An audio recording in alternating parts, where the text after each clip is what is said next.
Namaste and welcome to this exciting new episode of Sattology, Debunking Mythology. Sat means truth, Logos means a study or science, Sattology means a science of truth or study of truth. Opposite of that is mythology. Myth means a fake lie or imagination. Mythology means a science or study of fake lie imagination. If I were to tell you that your history is mythology, how will you feel? That means you are studying a fake lie or imagination. That's what the Western colonialists did on behalf of Papal Bull, the church, beginning from 1491. And that was a global call. And that's how most of the colonies were created, to civilize them. Now, what is seen today is that the native culture of entire South America is gone. Native cultures of USA is gone. In fact, there are churches in every single reservation directly challenging the faith of millions of Native Americans, which are 6 million left in the USA. And most of them have been converted, actually. And for India, the same strategy was used. But unfortunately, the teachers of India, technically called Brahmins, they protected the Indian civilization. And that's why you see anti-Brahmin content in American textbooks.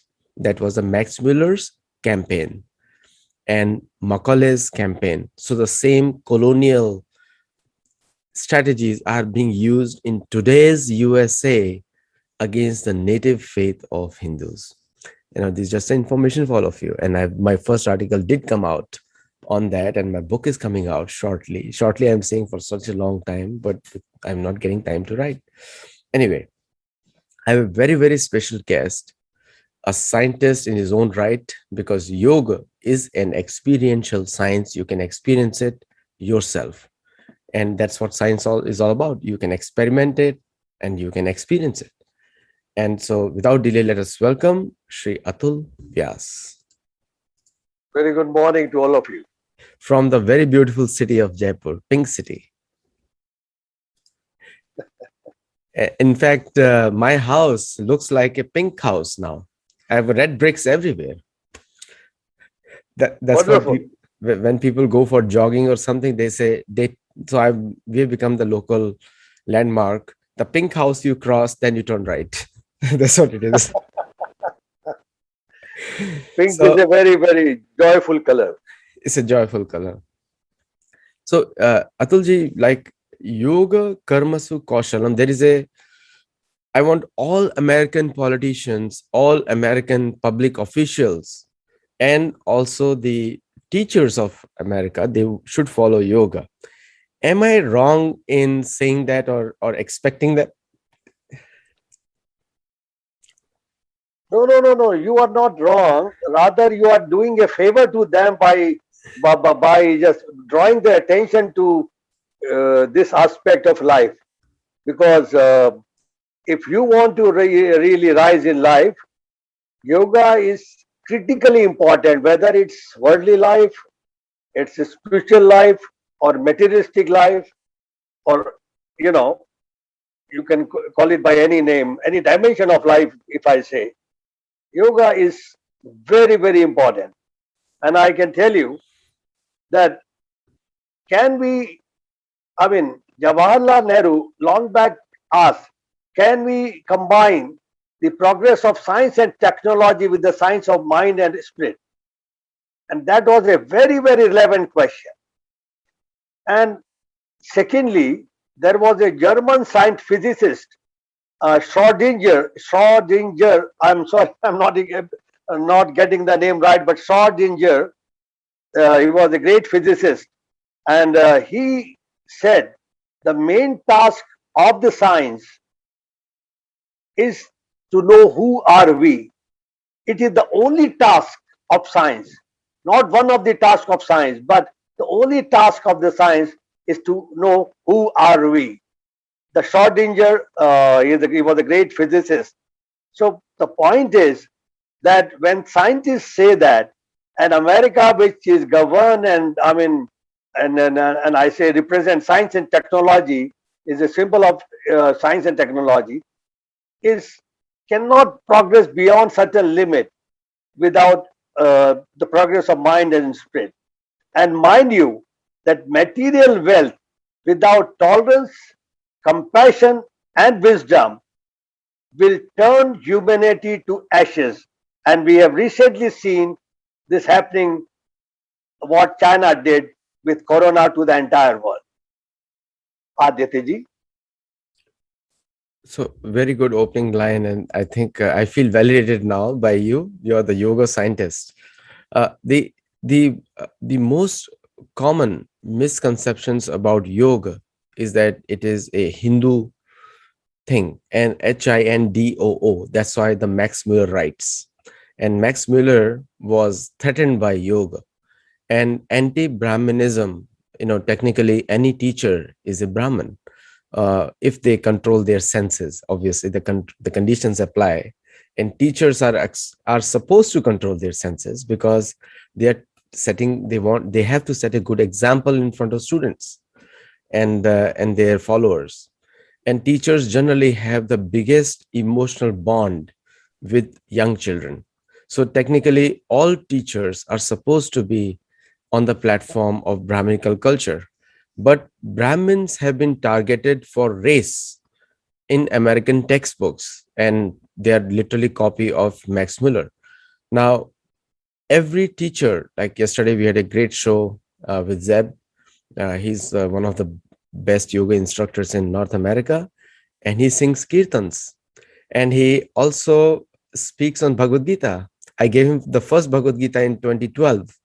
And since then, he has been reading it voraciously, and he has even started Bhagavad Gita classes in his yoga studio, which is the one of the best yoga studios in the country today, Yoga Factory, Pittsburgh. So, so the so do you think this propaganda in American textbooks is right against Brahmins or teachers?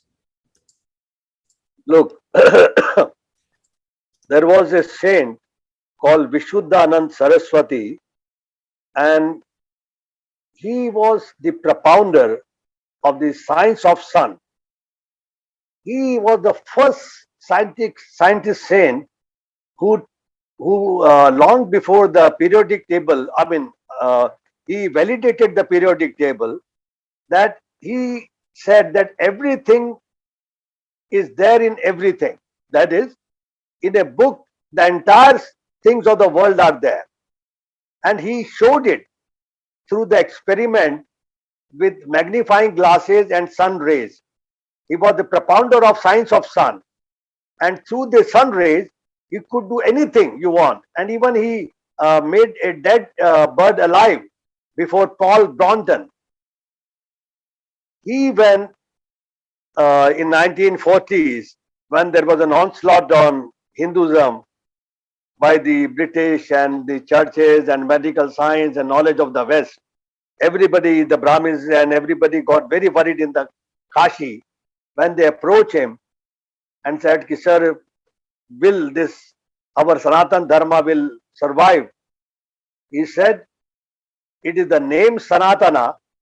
It has survived in the past and it will survive in the future. Anybody who challenges it will bite dust. And it is happening. It has been happening since last 12,000 years. And I can assure you, it will keep on happening till the world is, this world order is dissolved into the Brahma. Aditya ji. You made a very good point because this propaganda goes against all the yogic traditions also. And there is a statistics that before British came to India, everybody in India was well educated. Everybody, there was no poverty recorded by the British Parliament. There was no diseases were the very less common because the diseases were mostly the Western European problem because of slaughterhouses. Every single major disease in France and UK came out of the unregulated slaughterhouses in London and Paris. And but when they came to India, India was a clean country. And I'm talking about India, which includes today's Pakistan, today's Afghanistan, today's Burma, Nepal, and Tibet. was also part of India. These are all Indian areas. And also Even this Java and Sumatra, Java, Indonesia also. Sumatra, Persia. Persia was always a Hindu country. And True. Persia, the word is in Mahabharat. So Iraq, Iran, all these places were really healthy before the British came anywhere to India. Now, the the Gurukul system relied on a teacher, which is a Brahman teacher. Brahman, for Americans, if you do not know and you are misguided by American propaganda, I'm not an expert in Sanskrit, but I'm a student of Sanskrit for last 30 years, probably the same period which Max Muller also studied. Uh, Brahman just means a teacher whose senses are controlled, who doesn't do anything like extreme in any direction, balanced mind. This was the basis of education. A perfect teacher trying to create an ideal student. And and gradually this Gurukul system has to come back. And if you see America, there are 60 million Americans. Yesterday I was saying 55 million, but somebody corrected me. 60 million. I didn't add overnight 5 million because I'm not a statistician. But somebody told me it's approximately 60 million Americans practice yoga, and they depend on their yoga teacher for character building. It is literally a yoga Gurukul system. And that's how it works. Even in Harvard University, one professor becomes very popular and people follow him. It's a personality cult. That is again a guru shishya relationship here.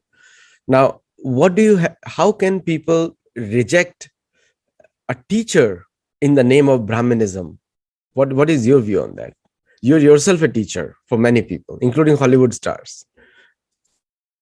Well, if uh, there is a book called Guru Gita, and if I quote it from that Guru Gita, Mata Dhanyo Pita Dhanyo Dhanyo Vansham Kulam Tata Dhanyo Cha Vasudha Devi Guru Bhakti Sadurlava Gukarash Andhakarasya Rukaras Ruddha Cheshtam. That is, Guru is the one, the dispeller of the darkness caused by ignorance. And who is a Brahmin? Brahmin is the one who is very much near to the Brahma, the Brahma, the eternal truth, who is very sattvic, who lives in the Satya Yuga. So, unless and until, and now the latest theory in the brain, neuroplasticity, tells that nobody is duffer and nobody is super intelligent. You can be, the neurons can grow and your IQ can be increased and decreased.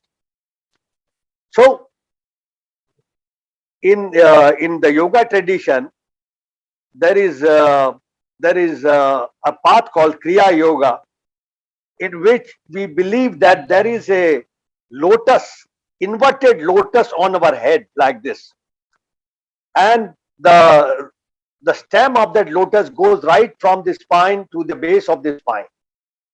And when we do yoga practices, the lotus starts blossoming, even in inverted way. And when we keep our practices on, as the Lahari Mashay or Babaji or Yogananda and other saints says, keep doing Kriya, keep on doing yoga, then that lotus turns upward, and that is your intelligence blossoms. So Brahmin's intelligence is already blossomed. So he's not interested in materialism. He understands, he believes, and he really, he knows it, that all the pleasures of this world are transitory. They have to be left one day. And one gets tired. I mean, if you keep on playing computer games, you get tired, you get depressed. It's so monotonous. So even the most lucrative world of the rich people, they get tired. It's the nature of the mind. So Brahman is the one who has realized this fact, and That realization is made him super intelligent. And when he teaches, you know, he can make the disciple as intelligent, as genius as he is. And I can quote an example of a Gurukul in present times in Ahmedabad running, though it is not on the lines of the Gurukuls of the past, but quite similar to them structure wise. And I can quote a story, true story, that there was a family in South Africa, very affluent family, who had a son and who got failed in every subject, even in the first class. He could not be promoted into second class because the teachers and the school people called him duffer, absolute stupid, and his performance was pathetic. So those Gujaratis brought their son back to Ahmedabad, disillusioned from the education system of South Africa, and they got him admitted in a Gurukul in Ahmedabad. I'm talking of very recent, this is of very recent happening.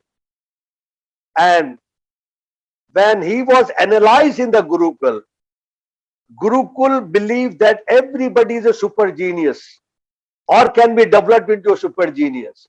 So when he was, and in Gurukul, in the Ahmedabad right now, in the present, in the past also, when Lord Krishna just passed every subject, mastered everything in just 6 months. So they believe that it is not the time, it is your capacity to gain knowledge is important, and uh, is proportional to how you progress in the class. It's not that every year you get an exam and you go promoted. It's wasting your times. So he was, when analyzed, he was found that in mathematics his intelligence was of class 5, and for other subjects he was, I mean, just struggling at the first class level. So for mathematics class he was sent to fifth class, and for other subjects he was given the uh, first class curriculum. And it was very surprising for the teachers. He soon surpassed the fifth class standards, and his performance went up to the ninth class. And gradually, it was understood that if other subjects were taught to him in the terms of mathematical expressions, he would grab them and he will pass them with flying colors. And I am very, very proud and happy to note that at the age of 18, he is a super scientist in Japan, and Japan government has already employed him 3 years back as a top scientist, and he's in a very, very top position in some very big corporate of Japan. So the importance and significance of Gurukul, I have explained to you in the present time. And think of the wisdom and the power of Gurukuls, which made India so powerful at that time. So this is to give you a very, very clear picture of the power of Gurukul and the power of the teachers, Brahmins. Brahmins is not a caste; it is a profession. Anybody can be a Brahmin if you do certain practices and penances and reach to that stage of Sattva Guna, dominant Sattva Guna. Aditya See, the anti-Brahminical campaign is again, I again say, coming from Max Muller. And Max Muller in 1844 to colonize India, that was started. So I challenge University of Berkeley, University of Harvard, and all the other so-called Hindu teachers in America, Hindu studies, prominent Hindu studies departments, Yale and other people, to read Bhagavad Gita and find out for yourself. Because in Bhagavad Gita, it is very clearly mentioned, it's the qualities that you acquire through your personal hard work that makes you a Brahman. And most of the teachers who are teaching in Harvard and Yale, and I challenge you, come on the Sattology channel and let us discuss Bhagavad Gita from the 18th chapter so that you yourself learn. And also, I also learn from you that why this campaign is going on. The another aspect is now when we come back to the yoga. So yoga karmasu kaushalam. Yoga is the art of doing work, and everything is yoga. according to you, according to me, if we want to attain perfection or you want to become a civilized society. So we have seen that people who practice yoga have less mental imbalances, have have more finer subtle intelligence, and the third benefit is the body is healthy. What is your view on that? Well, I will add one more definition of very famous definition of yoga. Samatva yoga uchyate. Yoga is harmony and balance, and in medical terms, homeostasis. That is perfect balance. This human body is made to be for the complete balance. The Hatha Yoga means right side is Ha, that is sun body, left side is Tha, means sun moon body, and their balance is yoga. I can assure you, just observing the right and left side of your body, you can learn so many things about yourself. And homeostasis is when these two sides are balanced, I can guarantee you no disease can exist without going for tests. In my yoga therapy, I use these ancient yoga techniques of your tongue, your eyes, your body, your, you know, balancing, balance emotional. Even there are certain very important breathing exercises, pranayama, which are extraordinarily essential for mental balance. And they have been recently proved right uh, by science, the neuroscience, neuroscientists. I mean, I can quote so many examples, and the very great breakthrough has been brought by the mind resonance techniques, as the neuroscientists call them, which we call the mantra yoga and japa yoga, and they are extraordinarily, they influence the body and mind and brain in an extraordinary fashion if used in a right and proper and proportionate way. Aditya. See, one of the, I have met many yogis and you have made many yogis. There's a lot of difference. I've met many and you have made many.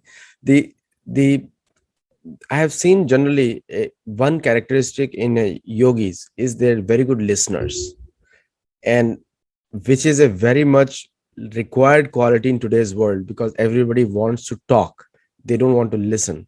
So how is that listening ability comes very strongly in the case of yogis? Well, I am not a yogi, and but with my experience, I can tell you, I was the most vocal person, most voraciously vocal person, and I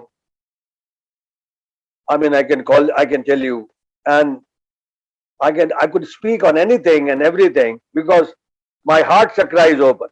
So it is a chakra of communication. So when this is open, you can speak spontaneously on any subject. This is a God gift. Even I was surprised.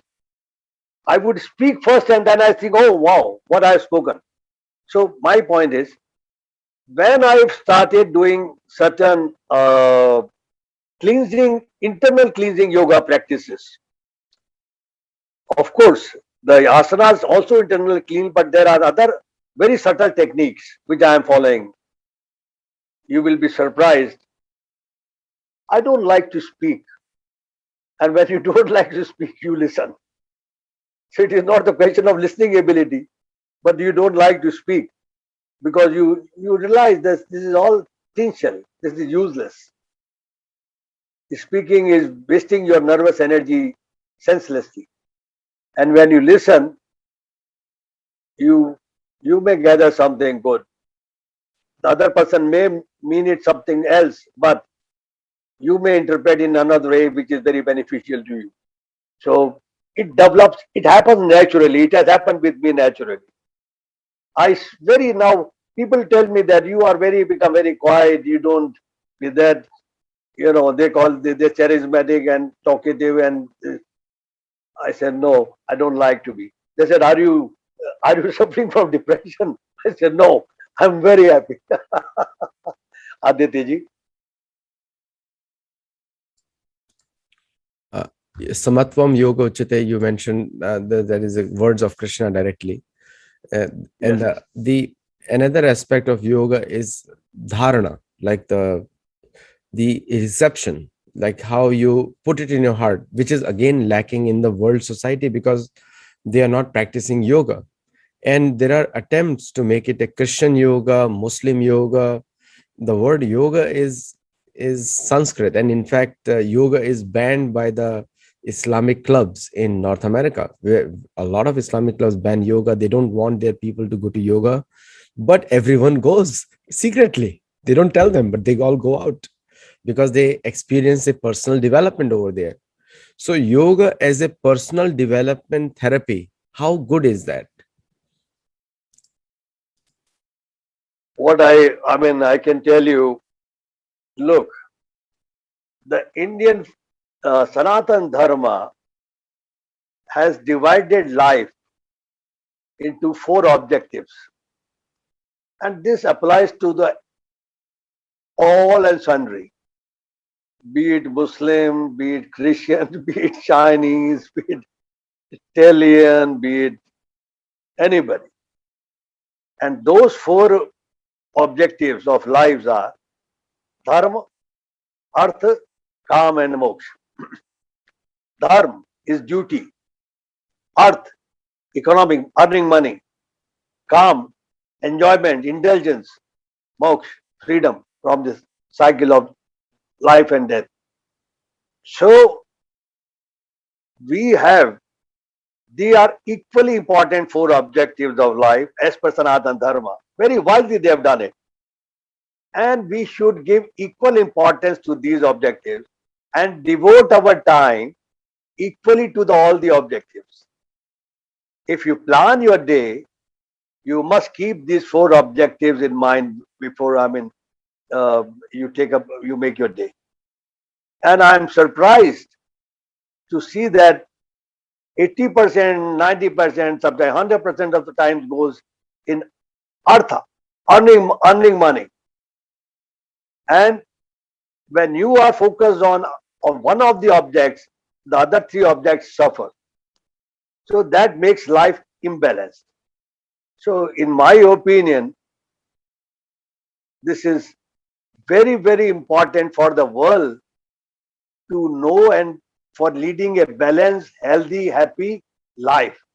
Because happiness, if you are focused only on artha, will not be there. If you are focused only on duties, it will not be there. Happiness is holistic. If all the four objectives of life are before you and you are devoting, you are aware of them and you are doing everything for them, then your life becomes very, very satisfactory. And what I say, deep fulfillment, sense of fulfillment is there, Aditya ji. And I'll touch upon one more controversial topic, which is very dear to most of us who are concerned about yoga and meditation in North America. Uh, and generally, what happens in USA comes to India in 5 years. So it is starting here, but in India, it's going on since since 1844, 1838 or 1844. The Max Miller's propaganda has been effectively debunked, but the reverse is not happening. India has debunked it, but we are not communicating to the Americans. I think at our channel we are focusing on this issue again and again, that we want Americans to also debunk the propaganda against Hindus and yoga. Like, one of the things which they write is that the Bhagavad Gita was finally completed in 400 Common Era. That's what they teach to American students. It's in the textbooks. So from sixth grade onward, this is what Americans are reading. The Bhagavad Gita was 400 Common Era. What are they trying to do is syncretism. Syncrety means like they're trying to match the Jesus timelines or Bible timelines with Bhagavad Gita timeline. That's what they're trying to do, so that they can prove that everybody came at the same time. And there is a notion all religions are bad equally. That's what they say. Now, Sanatan Dharma doesn't mean religion at all, because in Sanatan Dharma is experiential. Yoga is based on yoga. So the controversy is that Bhagavad Gita was written in 400 CE, therefore it is not very important. It is written by the later Brahmanas when the Hinduism evolved. Now, what do you have to say on this propaganda, which is in the textbooks, and this is what goes into the research for American universities, while the Indian universities do not object to anything written by the Harvard or Yale? So the academics are not even discussing it. We are discussing it because we are concerned about it. Because, the point is that whatever they may teach, there are now evidences. I think there is one Dr. Oak, Neil Oak, I think Neil Oak. He has done a wonderful research work. He lives in America, and he has gathered all kind of evidences, Dr. whether Nilesh it Oak. is Nilesh Oak, yeah. And he has collected all kind of evidences, geographical, astronomical, astrological, hydrological. I mean, you name it, and he has collected it through language. And he has calculated the date of Ramayana and Mahabharata. And there is so scientific based study or research that even the governor of Kerala, his name I'm forgetting, Muslim, uh, Dr. Arif he Mohammed praised Khan. Arif Muhammad Khan. He praised it. Oh wow! And according to him, nobody can challenge him. Many people tried to challenge him, but they all failed because he's such a scientific person, and his studies are based on scientific facts. And the date of Mahabharata has come out to be 5,000 years old, and date of Ramayana has come out to be 12,000 years old. And yoga was there in Ramayana in form of Yoga Vasishta. So just that research work should be quoted to all the Americans, and rest things will, they will speak for themselves. The evidences will speak for themselves. You know, criticism should be welcome, but the criticism should be objective, scientific, and unbiased and unselfish. And that criticism is always, I always welcome criticism, but criticism with based on prejudices is the most abhorrent thing in the world, Aditya.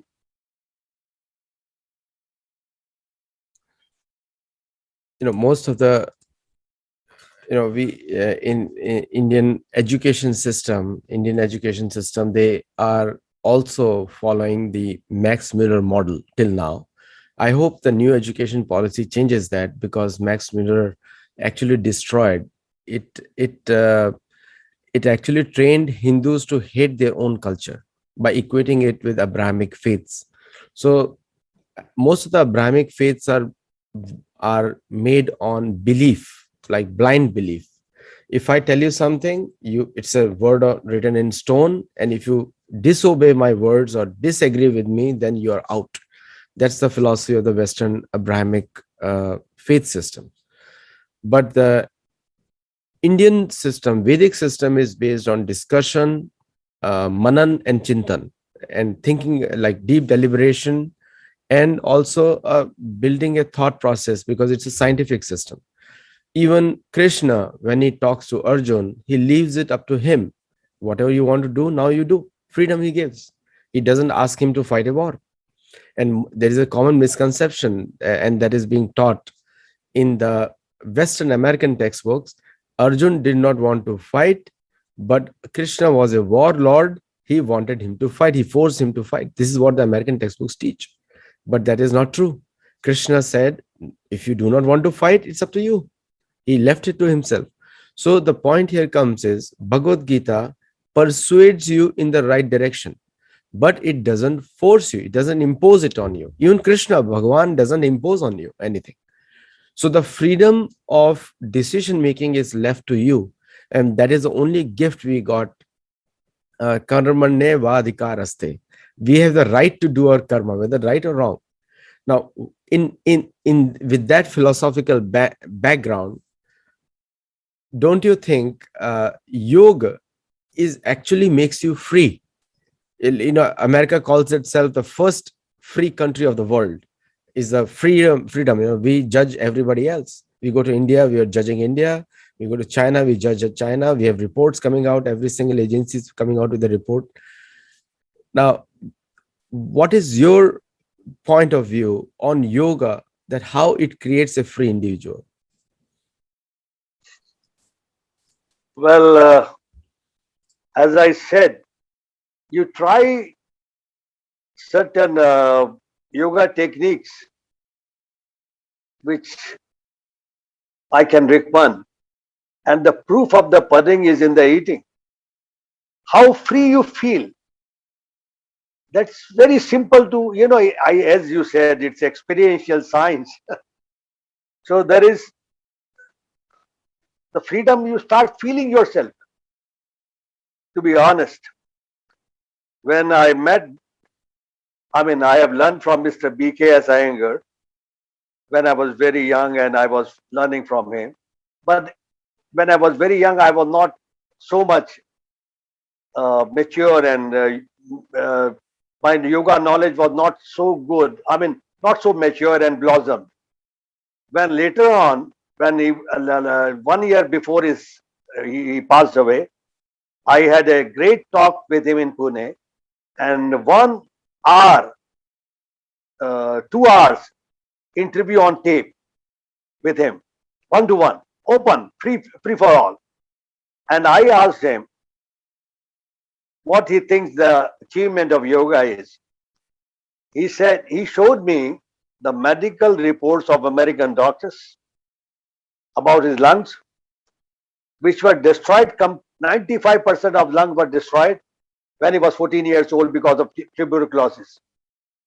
And they were, when he was 1 year before his death, they were still not working.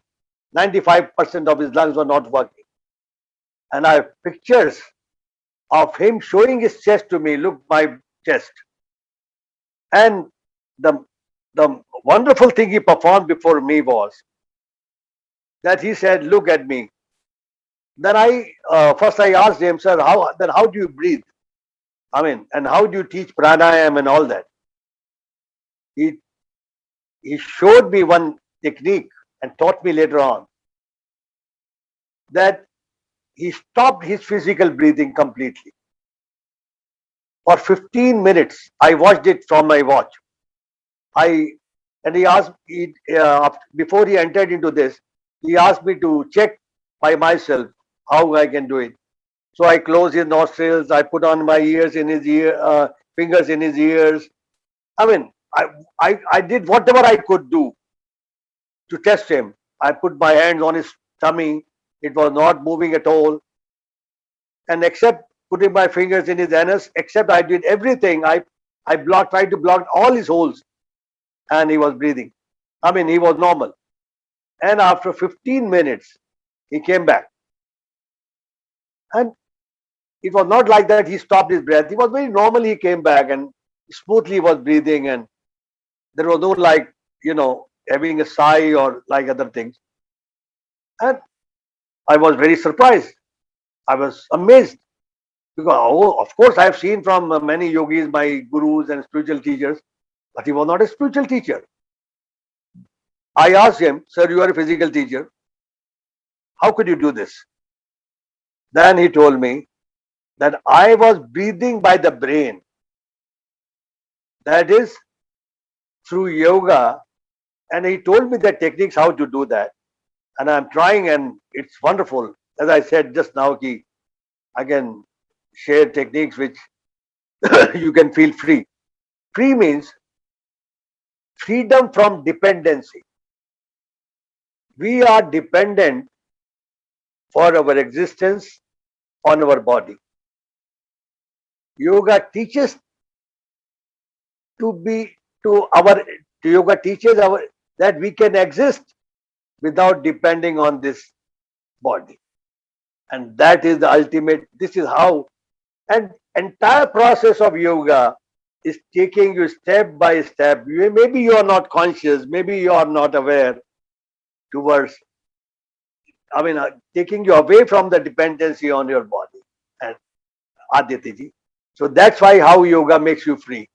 It actually, yoga is an exercise or whatever you can, is a skill or whatever you can say, is to take you away from dependency, or take you away your existence from your depending on the physical body, and to exist on its own. That's the power and strength of yoga, Aditya. Yeah, a lot of mythology is being spread against yoga out of irrational fears by the Abrahamic cults. And the problem is that most of the fears are unfounded. Whether you like it or not, yoga does help people, and it actually, the best doctors recommend yoga in America now. Even the American Medical Association has seen the therapeutic effects of yoga on critically ill patients. And you yourself taught in one of the earlier shows the importance of breathing, pranayam, and you gave certain numbers to people. Would you like to repeat it again in this show? That how many pranayam? Well, 12 sets of pranayam will take you to dharana. 12 into 12 is 144, will take you to pratyahar. No, 12 pranayam will take you to pratyahar. 12 into 12, 144 will take you to dharana. And 144 into 144, whatever the amount, comes, I'm not getting the figure right at the moment. Yeah, 2000 something. If you do it daily, then you are doing dhyana. It will immediately take you to the stage of dhyana. And 20,736 pranayama, if you do daily, you enter into samadhi. Aditya. Thank you so much, Atulji. And it's a wonderful show. Our whole goal was to debunk a lot of Western mythology being spread against yoga and meditation today. Therefore, I promised you that it will be a little bit different show with Atul Vyas ji. Atulji No, did I not. will give you. I will give you one example. You know, in our spine is not fed by blood directly. No capillaries. No, there is nothing which supplies blood to the spine. Spine draws its blood from the side capillaries, and therefore, in the old age, people, their spine become fragile and it shortens and it bends, and people are difficult to walk. In yoga, if you do certain side bendings and back and forward bendings, simple bendings, that will keep the supply of blood to the spine correctly. And there is a research by the Hong Kong University which has proved this, and thus then the health of the spine is correct even if you are at the age of 80. Aditya ji, this is a very simple one example of power of yoga. Aditya ji. So Surya Namaskar is very popular in the US. So Surya Namaskar has all the yogic postures, 12 postures. Do you think they are all equally beneficial? They are wonderful, but they strengthen your right body. Remember this. And there is a Chandra Namaskara, moon salutation as well, like Surya Namaskara. And one should perform both of them in equal numbers for homeostasis or balance of the body. Aditya. The world doesn't know about them perhaps still. For all the viewers, their Sattology meditations and Sattology yoga will be launched soon, and do join us in the US, in every part of the country. And thank you all. Namaste. And thank you, Atulji, for your valuable time. Namaste. Thank you, Aditya. Thank you.